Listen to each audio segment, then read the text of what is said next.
Hello guys, வணக்கம். IDFC first பேங்க்ல வந்து பார்த்தீங்கன்னா one of the important update வந்திருக்கு பிஸ்னஸ் லெவலில் பார்த்தீங்கன்னா. ஸோ பேங்க் வந்து பார்த்தீங்கன்னா 7,500 கோடி வந்து ரெண்டு செப்பரேட் இன்வெஸ்டர் கிட்ட வந்து ரைஸ் பண்ண போறாங்க. ஸோ அது வந்து அப்டேட் வந்திருக்கு. 7,500 கோடி வந்து அப்ரூவ் பண்ணியிருக்காங்க வேற. ஓகே. ஸோ எக்ஸிஸ்டிங்கா பார்த்தீங்கன்னா ஈக்விட்டி கேபிட்டல் வந்து 7,000 கோடி இருக்குங்க. அண்ட் இப்போ எக்ஸ்ட்ரா ஒரு 7,500 கோடி உள்ள வரப்போகுது.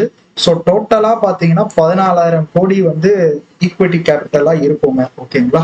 கேபிட்டல் ஓவரால் கேபிட்டல் வந்து 14,000 க்ரோஸா இருக்கும் நெக்ஸ்ட் அப்கமிங் ஃபினான்ஷியல் இயர்ல இருந்து பாத்தீங்கன்னா.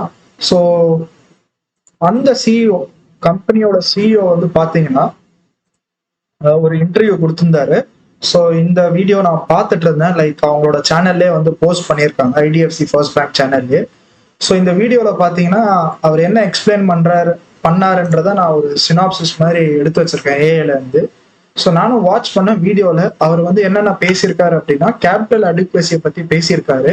ஸோ 16.5% இருந்து 19% ஆகும் அப்படின்னு இருக்காரு. எக்ஸ்ட்ரா ஃபண்ட்ஸ் இந்த மாதிரி டாரிஃப்ஸ் குளோபல் லெவல்ல போயிட்டு இருக்கும் போது எக்ஸ்ட்ரா ஃபண்ட்ஸ் இருந்துச்சு அப்படின்னா நல்லது, ஒரு ப்ரெஷர் இல்லாம இருக்கும்ன்ற மாதிரி சொல்லியிருக்காரு. கரண்டா அவங்க லெண்டிங் பிசினஸ்ல MFI segment, micro finance segment தான் அவங்களோட பெரிய டிராபேக்கே இந்த வருஷம் அவங்க பேட் பர்ஃபார்மன்ஸ்க்கு. ஸோ அதுல கான்சென்ட்ரேட் பண்ணாம அதை கம்மி பண்ணிட்டு மற்ற இதுல கான்சென்ட்ரேட் பண்ண போறாங்கன்ற மாதிரி சொல்லியிருக்காரு. Retail, MSME and agri loan புக்ல பண்ண போறாருன்ற மாதிரி சொல்லியிருக்காரு.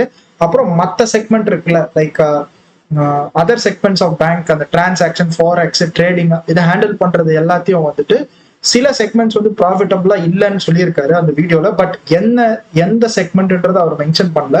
ஓவராலா சொல்லும் போது ஒரு 2-3 செக்மெண்ட் வந்து ப்ராஃபிட்டபிள் இல்லை. ஸோ அதை ஃபோக்கஸ் பண்ண போறான்னு சொல்லியிருக்காரு.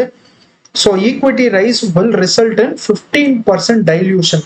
ஓகேங்களா? ஸோ டைல்யூஷன்ஸ்க்கு வந்து ஆகும்.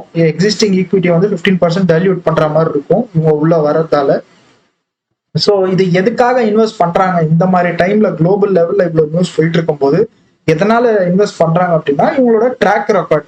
ஸோ இவங்களோட லோன் புக் க்ரோத் தான் பேஸ் பண்ணி அவங்க வந்து கொடுத்துருக்காங்கன்ற மாதிரி சொல்லியிருக்காங்க. அண்ட் என்னென்ன நம்பர்ஸ் இருக்கு, நெக்ஸ்ட் 5 இயர்ஸ்க்காண்டி என்னென்ன பிளானோ அது வந்து சிஇஓ வந்து எக்ஸ்பிளைன் பண்ணியிருக்காராம். இன்வெஸ்டர், அந்த புதுசா இன்வெஸ்ட் பண்ண வந்திருக்க கம்பெனி கிட்ட சொல்லியிருக்காராம்.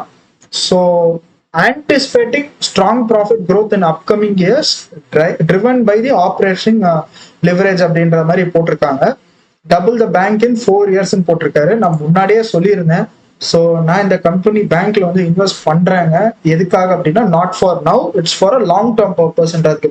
ஸோ நான் வந்து பெரிய ரிசர்ச் பண்ற பர்சன்லாம் கிடையாது. லைக் த ஸ்கேல் வாட் 7,500 கோடி உள்ள கொண்டு வரவங்க அளவுக்குலாம் நான் பெருசா ரிசர்ச் பண்றது கிடையாது. ஓகே, அவங்க 7,500 கோடி உள்ள போடுறாங்கன்னா அவங்க புக்ஸ் எல்லாம் செக் பண்ணியிருப்பாங்க. Lending, secured loans, unsecured loans எல்லாமே செக் பண்ணியிருப்பாங்க. செக் பண்ணாம இவ்வளவு இன்வெஸ்ட் பண்ண மாட்டாங்க காசு.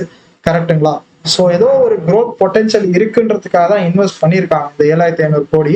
அது எப்படி இன்வெஸ்ட் பண்ணியிருக்காங்கன்னா ப்ரிஃபரன்ஷியல் ஷேரா இன்வெஸ்ட் பண்ணியிருக்காங்க. ஓகேங்களா? ஸோ ப்ரிஃபரன்ஷியல் ஷேர் வந்து நான் பிரேக் டவுன் பண்ணுவேன். ஸோ பேசிக்கா என்னன்னா இப்போ முன்னாடி எப்படி இருந்துச்சுன்னு பாருங்க. இப்போ அப்புறம் ப்ரிஃபரன்ஷியல் ஷேர் கொடுத்ததுக்கு அப்புறம் என்ன பண்ணியிருக்காங்க பாருங்க. ஒரே பிரச்சனை, நான் முன்னாடியே நம்ம நிறைய வீடியோல சொல்லியிருக்கேன். இந்த பேங்கோட பெரிய ப்ராப்ளம் வந்து total number of equity shares தான் ப்ராப்ளம். அதனாலதான் பாத்தீங்கன்னா இதோட ஏர்னிங்ஸ் ரிட்டர்ன் வந்து பெருசா இல்லை, டிவிடெண்டும் தர மாட்டாங்களா. ஸோ இந்த ஸ்டாக் வந்து அண்டர் பர்ஃபார்ம்லேயே உட்கார்ந்துட்டு இருக்கு. ஓகேங்களா? பட் நீங்க லோன் புக் வைஸ் பாருங்க, லாஸ்ட் கப்புள் ஆஃப் இயர்ஸ்ல அவங்க லோன் புக் வந்து டபுள் ஆயிருக்கு, பிளஸ் ப்ராஃபிட்டபிளாவும் வந்திருக்காங்க, ஓரளவுக்கு ப்ராஃபிட்டபிளா வந்திருக்காங்க. ஓகே, பட் ஸ்டில் ஏன் வந்து இந்த ஸ்டாக் நிறைய பேர் வாங்குறது இல்லை அப்படின்னா ஏர்னிங்ஸ் பர் ஷேர், அப்புறம் டிவிடெண்ட்ஸும் தரமாட்டாங்க. ஸோ அதனாலதான் இந்த பிரச்சனையே. ஸோ ஆஃப்டர் திஸ் இஷ்யூ வந்து பாத்தீங்கன்னா ப்ரிஃபரன்ஷியல் இஷ்யூக்கு அப்புறம் பாத்தீங்கன்னா 1,270 கோடி ஈக்விட்டி ஷேரும் இருக்கும் 10 ரூபா ஃபேஸ் வேல்யூல. அண்ட் ப்ரிஃபரன்ஷியல் ஷேர்ஸ் வந்து இன்க்ரீஸ் ஆயிருக்குங்க. இந்த 10.38 கோடி preferential share 100 rupees face value வந்து டைல்யூட் பண்ணி 10 times டைல்யூட் பண்ணா 130 ஆயிருக்கு. So still the value will be 14,000 crores இருக்குங்க. ஓகேங்களா? இது வந்து பாத்தீங்கன்னா ஏர்னிங்ஸ் பர் ஷேரை வந்து அடி வாங்க வைக்கும் இன்னுமே. பட் இவர் என்ன சொல்றாருன்னா, சிஇஓ என்ன சொல்றாருன்னா, நெக்ஸ்ட் 5-6 இயர்ஸ்ல நம்ம ப்ராஃபிட்டபிலிட்டி ஜாஸ்தி ஆகும்ன்ற மாதிரி சொல்றாரு. Okay, which help bank growth and lending more strength in balance ஷீட்ன்ற மாதிரி சொல்றாரு. அது நடந்துச்சு, அவர் சொன்ன மாதிரி நடந்துச்சுன்னா டெஃபினட்டா இந்த ஸ்டாக் வந்து மேல போகும். பட் ஸ்டில் இன்னும் ஒரு 2-3 குவார்டருக்கு வந்து இப்பதான் காசு கேபிட்டல் உள்ள வரும், வந்து அவன் இம்ப்ளிமெண்ட் பண்ணி மேல வரத்துக்கு இன்னும் 2-3 குவார்டர் ஆகும். See when you have lot of capital, உங்ககிட்டயே ஒரு 1 லட்சமோ 2 லட்சமோ கொடுத்தா அந்த கேபிட்டல் இருக்கு, ஆனா என்ன பண்ணணும், அதை எக்ஸிக்யூட் பண்ணணும், அதுக்கு ஒரு டைம் ஆகும். ஓகே, இவ்வளோ திங்ஸ் இருக்கு. ஓகே, சின்ஸ் இவங்க ஒரு இன்ஸ்டிடியூஷன்ன்றதால, இன்ஸ்டிடியூஷன் பேங்கிங் இன்ஸ்டிடியூஷனால அது 7,500 கோடி என்ன பண்ணணும்னு ஒரு ஐடியா இருக்கும். But to implement with that capital ஒரு டைம் ஆகும். கரெக்டுங்களா? ஸோ 2-3 குவார்டர்ல அந்த ஏர்னிங்ஸ் பர் ஷேர் எப்படி வருது அதை பார்க்கணும். அண்ட் தென் வந்து பாத்தீங்கன்னா இந்த இன்ஃபியூஸ் பண்ற 7,500 கோடி வந்து நல்ல ரிட்டர்ன்ஸ் கொடுத்துச்சு அப்படின்னா டெஃபினட்டா இந்த பேங்க் வந்து ப்ராஃபிட்டபிலிட்டிக்கு மூவ் ஆகும். என்னோட விஷன் என்னன்னா, ஆஸ் அ ரீட்டைல் இன்வெஸ்டரா என்னோட விஷன் என்னன்னா, பைபேக் பண்ணலாம். ஒரு 2-3 வருஷத்துல கொஞ்சமாச்சும் பைபேக் பண்ணலாம். ஒரு 200 கோடி ஷேர்ஸை வந்து, ஈக்விட்டி ஷேர்ஸை வந்து இவங்க பைபேக் பண்ணா நல்லா இருக்கும்.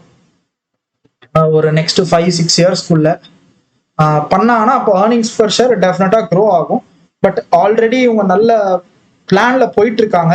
Next 3 years or 4 years down the line as a retail இன்வெஸ்டரா என்னோட விஷன் என்னன்னா, இவங்க பைபேக் பண்ணா நல்லா இருக்கும்ன்றது என்னோட விஷயம். ஜென்ரேட் பண்ற ப்ராஃபிட்டை வச்சு க்ரோத் ஓரளவுக்கு எக்ஸஸ் ஃபண்ட்ஸ்லாம் இருக்கும்போது they can buyback. Okay, buyback பண்ணாங்கன்னா நம்ம ஏர்னிங்ஸ் பர் ஷேர் ஆட்டோமேட்டிக்கா இம்ப்ரூவ் ஆகும். மினிமம் அவங்க ஒரு 20 or 30% பைபேக் பண்ணணும். This is what I as a retail investor expect. ஓகேங்களா? ஏன்னா 1270 கோடி ஈக்விட்டி ஷேர்ஸ் வந்து உங்க ஏர்னிங்ஸ் பர் ஷேர் அடி வாங்க வைக்கும். சின்ஸ் இவங்க க்ரோத் ஃபேஸ்ல இருக்காங்கன்றதுக்காக நெக்ஸ்ட் 5 இயர்ஸ்க்கு அப்புறம் இது ஒரு பெரிய தலைவலியா வந்து உட்காரக்கூடாது. So that is my take on this. இந்த வீடியோ லிங்க் வேணா நான் கமெண்ட் செக்ஷன்ல போடுறேன். அண்ட் நீங்களே செக் பண்ணலாம். ஐடிஎஃப்சி ஃபர்ஸ்ட் பேங்க் அவங்க யூடியூப் சேனல்லே அவங்க போஸ்ட் பண்ணியிருக்காங்க வித் சிஇஓ இன்டர்வியூ.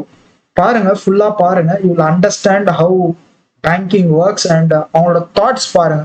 ஓகே, அவங்க பெரிய சிஇஓவா இருக்காங்க, அவங்களோட தாட்ஸ் வந்து என்னன்றத பாருங்க. Okay, about the bank, about retail investor, about the market, about the funds, new funds உள்ள வருது, அதோட அப்டேட்ஸ் என்னன்னு கேளுங்க. Okay, that will help you to understand this bank a lot. ஓகேங்களா? தேங்க்யூ கைஸ் ஃபார் வாட்சிங் திஸ் வீடியோ. உங்களுக்கு இந்த content பிடிச்சிருந்தா சப்ஸ்கிரைப் பண்ணுங்க.